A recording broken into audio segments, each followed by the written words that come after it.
We're starting with a light gray and filling in any areas that have a touch of shadow, so the sides and bottoms of any areas that stick out on this top section. While that dries, we're moving into the bottom half, using the same light gray to fill in an ombre of lighter on the left to darker on the right. Watercolor is all about building up in gradual layers, so right now we're just focusing on getting a nice light gray base around the whole phone. Except, of course, the areas that are super reflective, we're going to keep them white. Once that layer is down, we can then go in with a darker gray. Again, blending it very smoothly where we can into the areas where it's going to be. Even though it's the same color, we're using different opacities. That means some areas can be darker than others, and we can slowly build the dimension of this LG shine.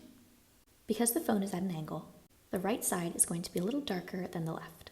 You'll notice that gently happening throughout the whole shape. This keypad section is flat, but there's a slight variation between the buttons, and we're going to convey that with a little bit of a lighter gray. We're now moving on to the corners, which are a very important part when indicating that this is a 3D piece. Where the metal turns a corner, the reflections are most dramatically different. So we're using very light and very dark in the corners, as well as in these little crevices, like on the wheel, and anywhere there's going to be a bit of a drop shadow. So we're giving a nice darker shadow to this segment here, and also rounding out the wheel in the middle. Is it a wheel? I don't really know, the spinny thing. There are different sections on the sides, and we're going to convey that to the eye by making some lighter and some darker. We're now going to use the tip of our brush to add some detail. So that's the phone symbols, as well as the teeny tiny crevice around the panels that make the keypad. We're going to do the same on the actual numbers themselves and the little symbols in each one. This is going to give the keypad just a little bit more dimension and the visual we need for our brains to see it as 3D. It's honestly crazy what a teeny tiny little shadow can do sometimes.